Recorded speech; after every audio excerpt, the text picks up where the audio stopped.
Hello, I'm Meia Nouwens, Senior Fellow for Chinese Security and Defense Policy at the IISS and host of the Sound Strategic podcast. We're just days away from the 20th IISS Shangri-La Dialogue, which will be held from 2 to 4 June in Singapore. For those of our audience who aren't already familiar with it, the Shangri-La Dialogue is the Asia-Pacific's premier defense summit, where defense ministers and policymakers from across the Asia-Pacific and beyond gather annually to discuss the region's most pressing security challenges. In today's episode, I'm joined by 4 IISS colleagues from our offices in Singapore and Berlin to get their takes on what issues are likely to be discussed at the dialogue this year. We'll cover how Europe views Indo-Pacific security against the backdrop of the second year of Russia's illegal war of aggression against Ukraine, the ongoing conflict in Myanmar, and how that might be discussed by delegates during the dialogue, what's likely to be raised by Australian Prime Minister Albanese in his keynote address, and of course, whether or not the US and Chinese defense ministers will find a way to have their all-important bilateral meeting along the sidelines of the main event. Joining me to discuss these topics, as well as what our experts think you should watch out for over the course of the 3-day-long dialogue, are James Crabtree, Executive Director of the IISS Asia Office, Dr. Lynn Kuok, Shangri-La Dialogue Senior Fellow and Editor of the IISS Asia-Pacific Regional Security Assessment, Aaron Connelly, Senior Fellow for Southeast Asian Politics and Foreign Policy, and Dr. Ben Schreer, Executive Director of the IISS Europe Office. James, Lynn, Aaron, and Ben, welcome onto the show. James, let's start with you. We're heading into the 20th Shangri-La Dialogue. What do you think are the big themes this year? I mean, imagine there's lots to be discussed in terms of major geopolitical developments, from the US and China's relationship to the G7 and economic security tools. The second anniversary of the war in Ukraine, of course, is past. So what do you expect the mood music to be like at this year's dialogue, and what's going to be discussed?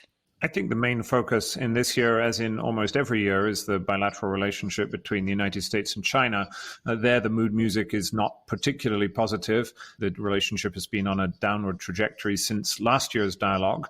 However, there have been a few tentative rays of light in recent weeks, a few successful meetings between the US and Chinese side. For instance, Jake Sullivan, the National Security Advisor, meeting with Wang Yi, and talk of a few other meetings. We await to see whether the US and Chinese side will meet at the dialogue itself.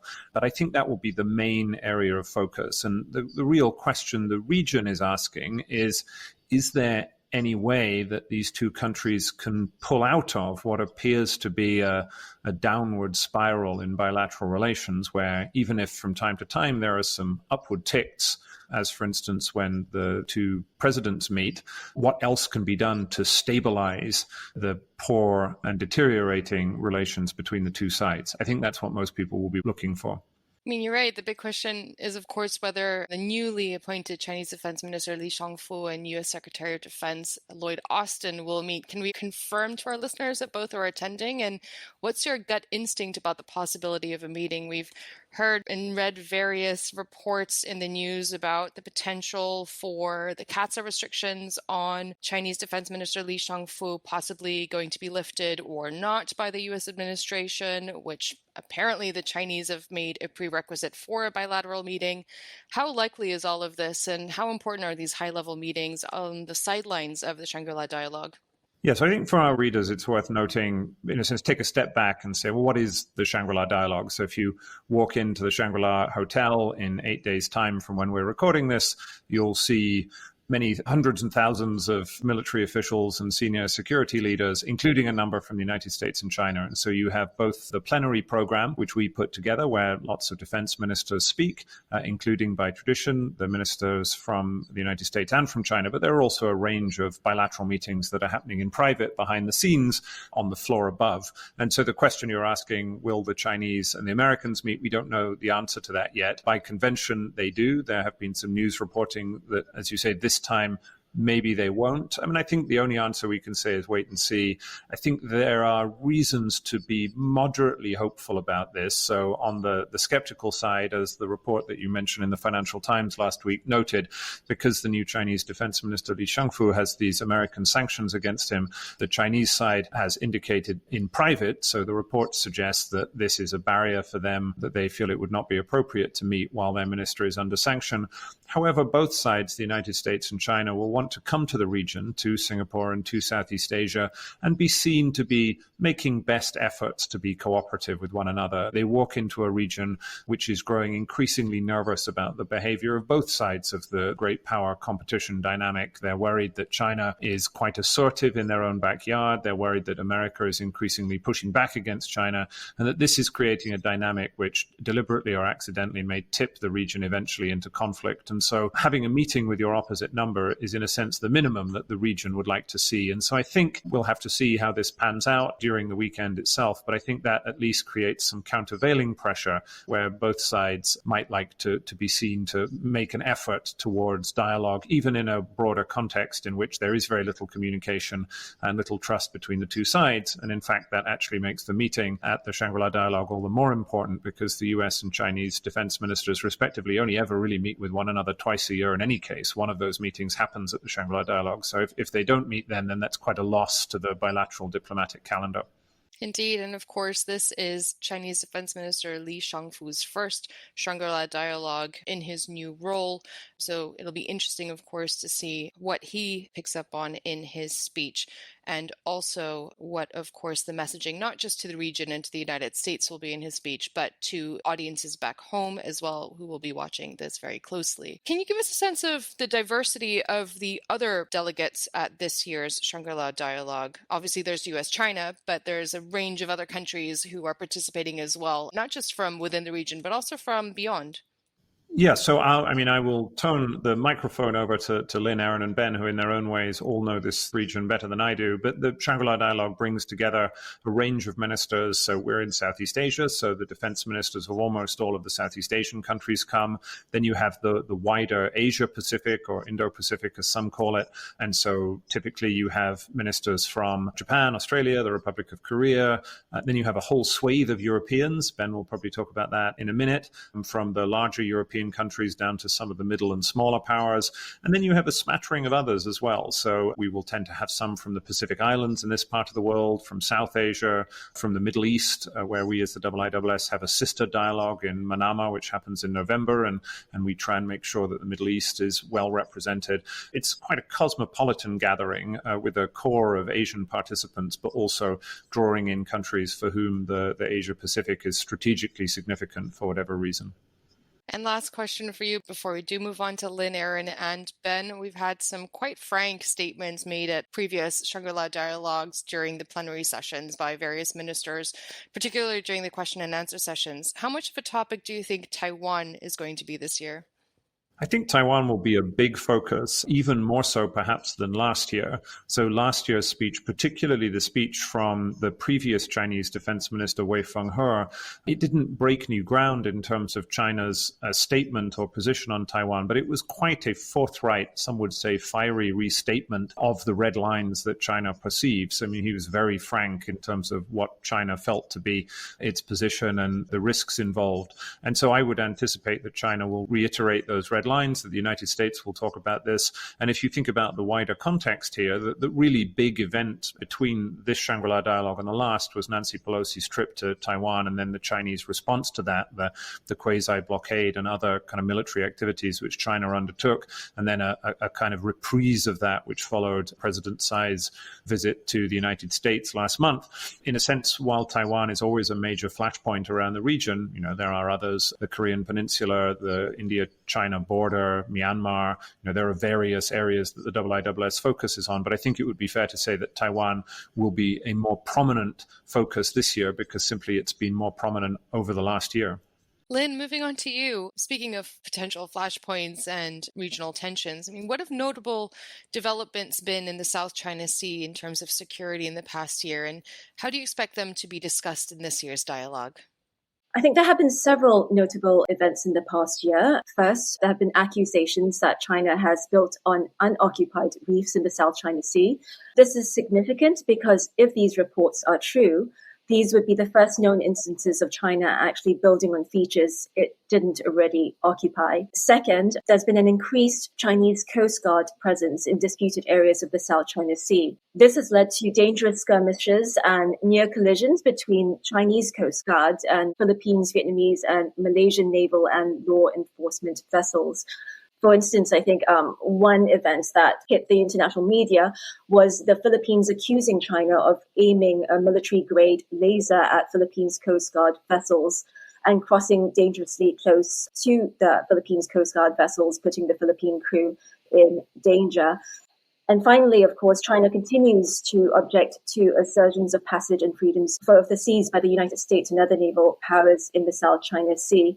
And of course, this raises dangers of incidents at sea occurring and the risk of escalation beyond that. As for whether and how this will be discussed at the Shangri-La Dialogue, I think it's safe to say that it will be discussed at the Shangri-La Dialogue, and it's likely to be a strong bone of contention between the US, Southeast Asian countries, as well as middle powers on the one hand, and China on the other hand. The South China Sea, I think, is one issue on which there is a general consensus that China's actions are unlawful and highly problematic. We're likely to see it discussed simply because it's one of the main flashpoints in the United States-China relationship, but it's also clearly important to many Southeast Asian countries who rely on the fish and oil and gas rights in the South China Sea. So in the past year, we've seen Indonesia, Vietnam, and Malaysia all seeking to develop oil and gas blocks. The Philippines in particular actually needs its oil and gas resources greatly. It's actually adhered to a previous decision not to develop the oil and gas. In terms of whether Southeast Asian countries will call out China for its behavior in the South China Sea, we've seen in the past that Vietnam tends to be the most vocal in calling out encroachments in the South China Sea. I believe last year, neither the Indonesian nor Malaysian defense ministers actually mentioned issues relating to the South China Sea. So we'll have to see whether Vietnam attends, number one, and if it attends, whether or not it's going to call out Chinese behavior there. But apart from Southeast Asian countries, I think we're also going to see middle powers, European powers, for instance, raise the dispute as well. They're concerned about the implications for open waterways and the rule of law should any dispute arise there. Is the region any closer, do you think, to building on conflict resolution mechanisms with regards to tensions in the South China Sea? And also, what about the code of conduct between China and ASEAN? Is there any sense of developments in that space? In terms of the South China Sea dispute, I don't think we can expect to see conflict resolution mechanisms arise. I think the best we can hope for is conflict management mechanisms. And you mentioned this code of conduct. We've seen baby steps, I suppose, in terms of the code of conduct. So in February this year, Indonesian and Chinese officials declared that negotiations on a code of conduct for the South China Sea will be intensified this year. And in March, I believe, ASEAN and China held meetings discussing the code of conduct. Beyond these baby steps, however, I see very little reason for optimism that a code of conduct, which has really been elusive since 2002, will be reached this year. Many of the sticking points that have existed in the past, I think, continue to be sticking points. So we have the issue about the scope of application of any such code. So where should it apply to in the South China Sea? We have disputes over, approaches to conflict management. Should it be about the prohibition of controversial activities, or should we content ourselves with confidence building? There are also disputes over dispute settlement mechanisms. Should the United Nations Convention on the Law of the Sea dispute mechanisms apply to any such code, or should it be about bilateral negotiations or mediation even? And finally, whether or not the code of conduct should be legally binding or not. I think these are all sticking points in terms of concluding code of conduct. But I think if I were China, I would be taking a step back to rethink my approach towards the South China Sea. In an era of great power competition, I think China's main fight is with the United States, and Beijing should be seeking not only to conclude a code of conduct with ASEAN countries, but also to resolve competing maritime claims with its neighbors. An international tribunal has already categorically ruled that there is no legal basis for China to claim historic rights to resources within the sea areas falling within the 9-dash line, nor can China claim an exclusive economic zone from features or groups of features in the Spratlys. So I think if China is able to settle its quarrels with its neighbors, or at least set them aside, it puts it in better stead vis-a-vis the United States. So we see the Philippines' decision to provide the US with 4 additional military facilities, including in locations close to Taiwan. That was arguably prompted by China's actions in the South China Sea. And we also see Manila seeking to enhance its security ties with close US allies and partners, including Japan. China's actions in the South China Sea, more than anything else, hurt its positioning vis-a-vis the United States. Do you think that China's global security initiative offers any ways forward for China's engagement on security issues in Southeast Asia? And how do Southeast Asians look at that?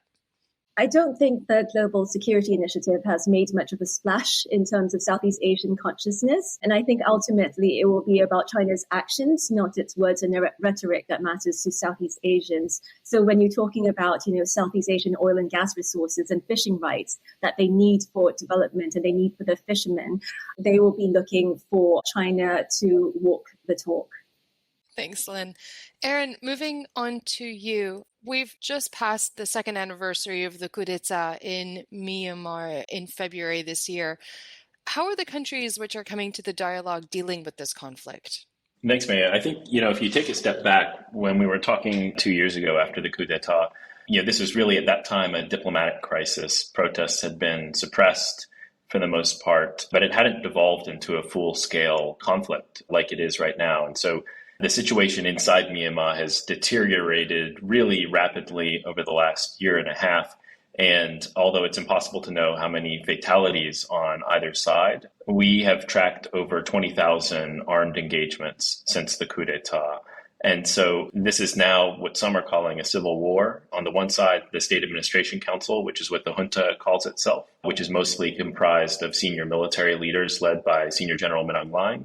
And then on the other side, you have the National Unity Government, which is mostly made up of legislators who are elected in the free and fair November 2020 election. They are supported by a number of People's Defense Forces, PDFs, who are operating in central Myanmar. And this is the first time since shortly after Myanmar's independence as Burma in 1949 that you had serious violence against challenging the authority of the central government in those parts of Myanmar. There's always been conflict along the peripheries, but this is really unprecedented conflict in what we call the dry zone in the arid part of central Myanmar. And so it's devolved from something that was a diplomatic crisis to really an all-out conflict accompanied by a diplomatic crisis. And the way that countries are approaching that crisis varies greatly. And part of that is because they don't really agree on what's happening inside Myanmar. If you speak to India or China or Thailand, they have this kind of view that the junta is winning and it's just a matter of time before they're able to suppress opposition to the coup. And that the way out of this is through a kind of junta-convened election.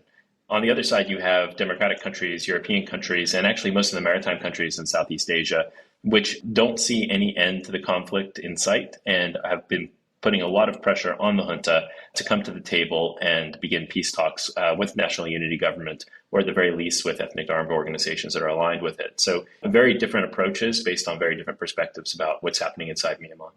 And aside from Myanmar, what other issues related to Southeast Asian security do you think are likely to come up in either the plenary or the special sessions this year? I mean, there's been elections in Thailand, Indonesia's chairing ASEAN this year. What else do you think will be discussed? It's been an interesting chairmanship year for Indonesia. The sort of conventional wisdom is that there are good chairs and bad chairs in ASEAN, and that a country like Cambodia, which is closer to China and has less capacity, is generally not going to be a very strong chair. And indeed, in 2012, they notoriously broke consensus with the rest of ASEAN over debates on the South China Sea, over Chinese actions in the South China Sea. That was considered a very bad chairmanship for Cambodia.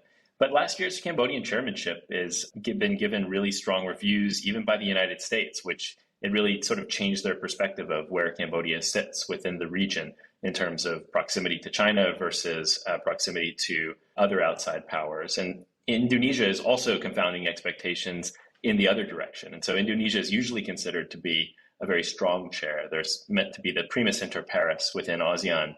They have really a sort of unlimited capacity. And they tend to be more in the middle of ASEAN. They're really disappointing in many ways. And they've been criticized for bringing forward their summit by 3 months. Usually the second summit, ASEAN summit of the year, is in November. So there's a kind of back half of the year in which there will be very little activity, mostly because Indonesia is going into presidential elections next year, and it didn't want to host the summit that close to its presidential elections. it doesn't seem to be quite as organized as Cambodia was last year. And its reputation for being more in the middle of ASEAN is really been met with some disappointment on the part of the United States and some of its partners, which have been very frustrated by Indonesian positions on various issues, including Myanmar so far this year. And so we'll be convening a special session at the dialogue on ASEAN centrality and challenges to ASEAN centrality. And in particular, I think we will be looking at the Quad, which many countries in the region feel is a challenge to ASEAN because no ASEAN member states are part of the Quad. And of course, the Quad, through things like its vaccine initiative and its attempt to provide public goods in Southeast Asia, it is challenging ASEAN centrality in various ways. And so I imagine that will be a big topic of discussion in that special session. James already discussed U.S.-China dynamics, and Lynn commented on how the region looks at China with regards to the South China Sea.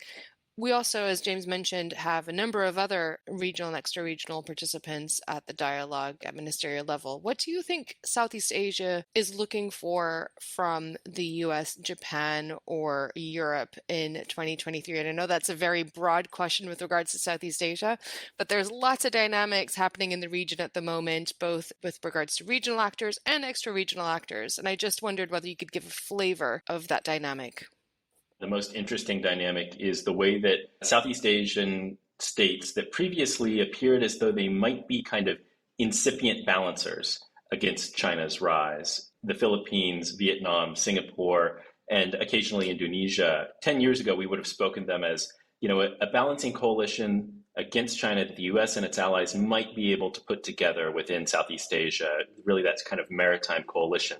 And what I think is most interesting about the last 10 years is the way that coalition has really fallen apart. And so the Philippines is very rapidly under President Marcos moving to do more with the United States, but they're very much alone. And so with Vietnam having gone through a series of purges that were sort of politically motivated and appear to have had the effect of aligning it more closely with China earlier this year, to Singapore really becoming very vocal in telling the United States that it needs to, about its unhappiness with various U.S. policies recently regarding tech competition and over Taiwan, and Indonesia to really sort of reasserting its non-alignment. We don't see that kind of coalition coming together in Southeast Asia anymore. And so that's really the change. And I think it's only recently really dawned upon the Biden administration in Washington that they have this problem. They were still working on the old model of the idea that they could put together this balancing coalition.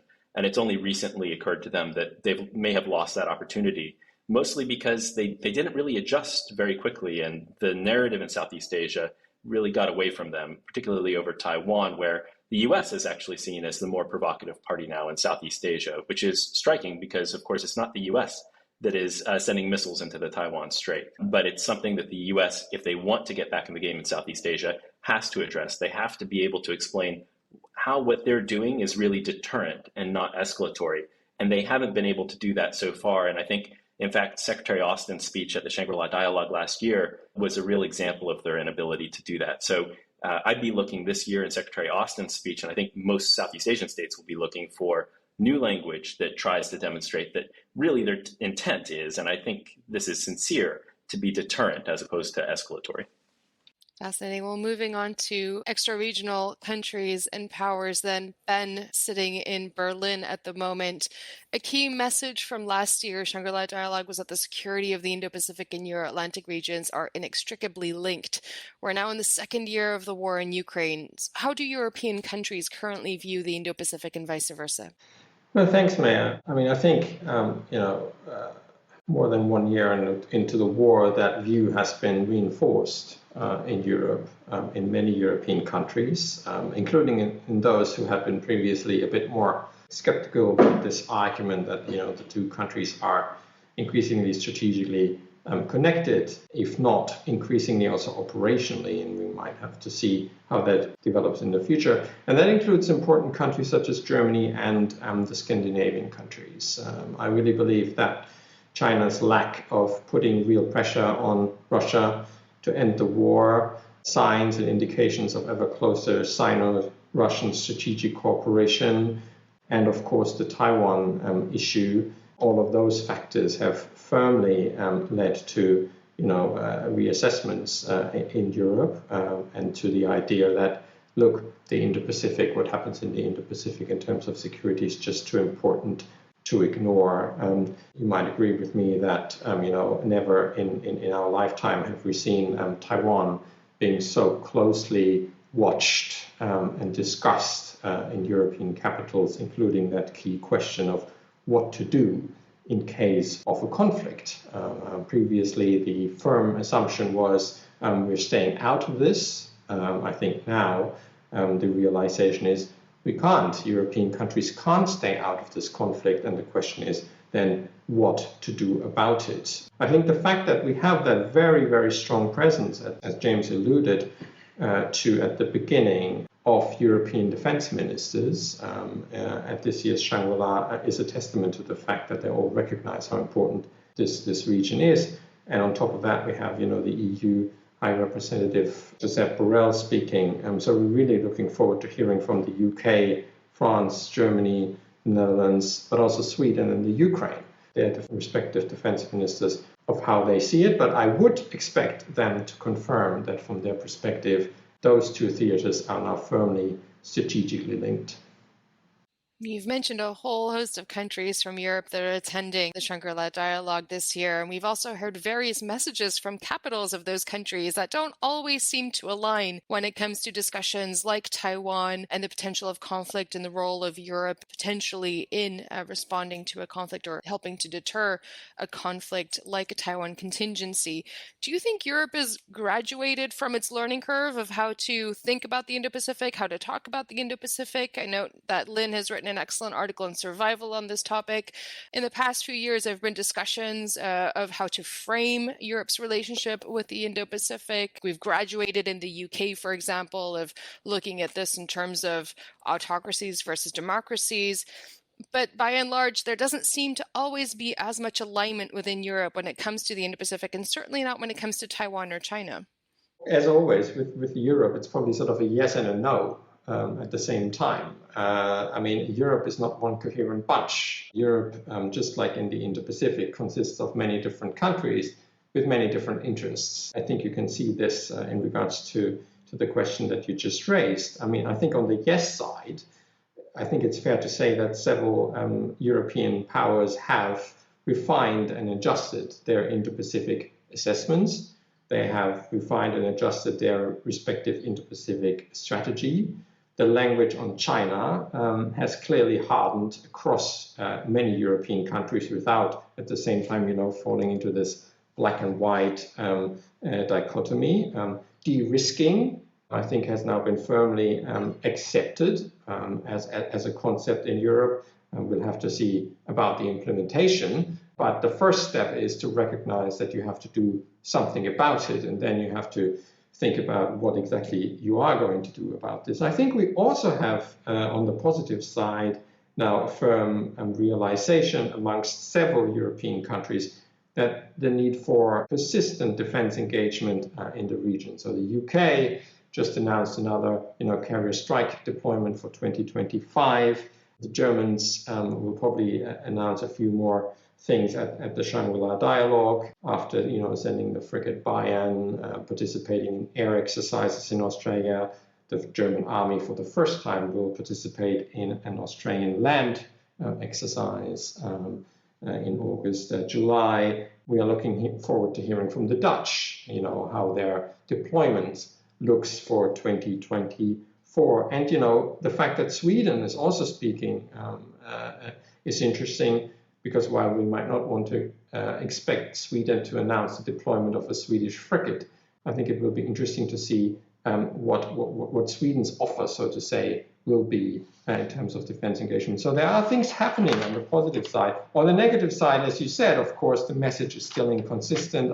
We had that train wreck of a visit of French President Macron together, with Ursula von der Leyen, where, as you recall, Macron afterwards gave that interview where he said, Europe should not make regional conflicts, i.e. Taiwan, its own, needs to invest more in strategic autonomy and reduce dependency on the United States. And that really didn't go down well in the region, but also not in Europe, including in Germany. And Borrell then came out saying, the EU should consider sending ships even to the Taiwan Straits.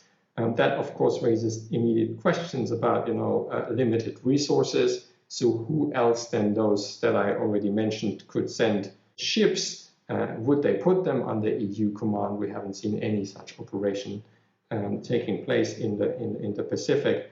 And to Borrell, probably the question will be raised. So is that really serious? And which ship and the like? So yes, there are still different interests, different priorities. I think at SLD, when it comes to the European contributions, we need to look out for, will there continue to be a fragmented or a more joint European approach to this in terms of the messaging? And will there be more concrete announcement about active participation? I don't hold my breath, but I think it's an opportunity there. You've already mentioned Australia. This year's keynote speech will be given by Australian Prime Minister Anthony Albanese, whose government has in recent months sought to repair its relationship somewhat with China, while at the same time also enhancing its role in regional security and defense through efforts like AUKUS. What to expect from the keynote speech?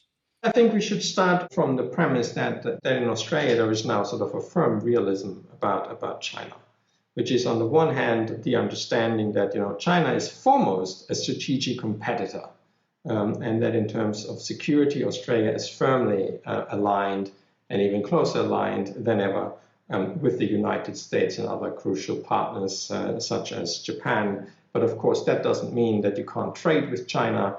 That doesn't mean that you can't repair some of those strains in other areas of Australia's foreign policy. So I think with that in mind, Albanese is probably going to put some messages forward.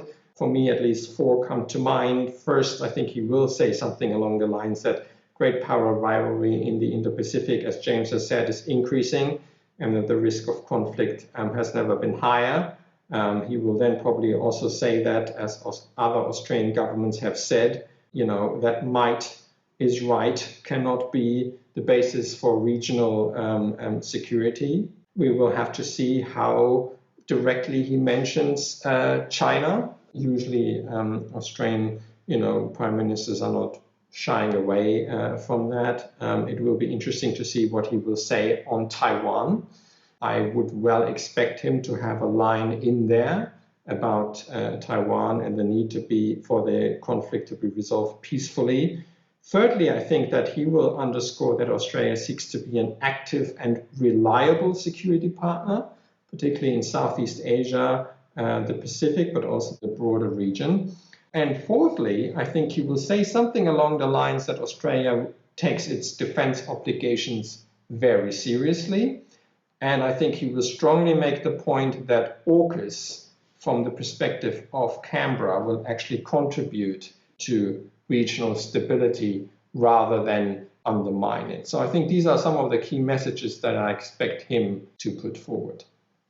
I have a question for all of you. There are, of course, a whole host of other topics and issues that will likely be raised either in discussions or in plenary presentations and speeches throughout the Shangri-La Dialogue. And this is your opportunity to give listeners a sense of what you'll be watching out for with regards to your respective areas of focus. I'm going to go in reverse order. So, Ben, what's something else that you're going to be watching out for?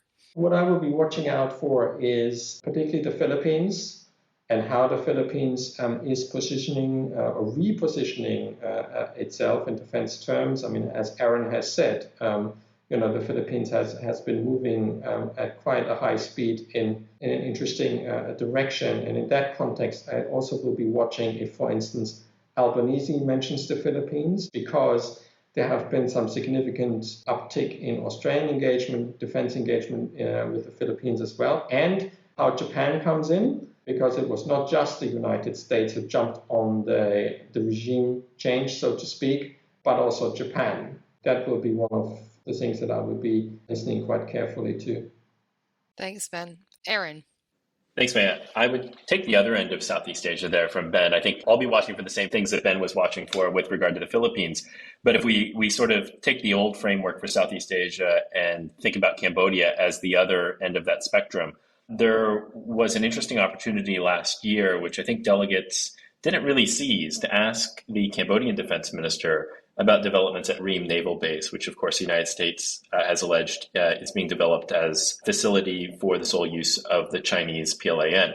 I would wonder if delegates would be interested in asking him about those developments again this year. There isn't that much that's gone on over the past year. One of the most interesting things to me is that developments at Ream always seem to progress very slowly, which suggests that perhaps either the Cambodians are really playing a hard bargain with the Chinese in the development over that base, and slow playing things in order to get as much as possible out of China for whatever agreement they may have struck, or that things are not quite as have been alleged in the Wall Street Journal and other places. And so exploring that a little bit further, and whether or not Cambodia would be willing to put limits on Chinese use of that base in a public forum like the dialogue would be very interesting. Excellent. Lynn? Well, on the South China Sea, I'll be watching to see if Southeast Asian claimant states highlight China's unlawful and coercive actions in their speeches, or whether they refrain from mentioning these at all. I'll also be watching to see if other states make strong statements on how the South China Sea impacts all countries with an interest in the rule of law, including the United Nations Convention on the Law of the Sea. I think more broadly, we mentioned earlier the inextricable linkages between the Euro-Atlantic and Indo-Pacific regions. I'll be looking to see the extent to which Asian countries buy into this message and perhaps even underscore it. There has been for several years now a clear sense in many European capitals that security developments in the Indo-Pacific have implications for Europe, not least because of their impact on the international rule of law. Now, that sense of interconnectedness between the two regions has been less than forthcoming in Asia. With the exception of Japan, Singapore, and South Korea, perhaps, most Asian countries see the Ukraine war as having implications for food and oil prices, but little else. This was a point that particularly struck me about the speeches of several defense ministers from the region at the Shangri-La Dialogue last year. So I'll be watching very closely to see if there's been a change since then. Thanks, Lynn. And last but not least, James, what will you be watching out for in addition to running around and being busy talking to delegations and running the show? I'm going to be watching for the appearance of nuclear policy in discussions. It's been a topic that is really coming to greater prominence in this region. We highlighted it in our Sherpa meeting for the Shangri-La Dialogue, which happened in January. We do that in the run-in for senior officials, and we have a special session on the nuclear dimensions of regional security. For those who don't know the dialogue that well, in addition to the plenaries where the ministers give the big speeches, we have half a dozen of these special sessions on topics like ASEAN, and in this case on nuclear security. If you sort of pull the pieces together, it's quite an alarming development in the region. The recent G7 meeting in Hiroshima had a G7 attempt to try and come up with some new guidelines and principles on nuclear dimensions of regional security. You have the evergreen problem of the Korean Peninsula and the management of the DPRK. Outside of our region, you have Iran and the collapse of the JCPOA agreement. But you also have some other elements which are feeding into this. China is expanding very rapidly its arsenal of strategic weapons. Russia has been saber-rattling in terms of its threshold for the use of nuclear weapons in ways that has been noticed around the region. You have a very dynamic and unstable nuclear balance in the region, given you have 6 nuclear powers, including India and Pakistan and India and China, which are all interacting with one another.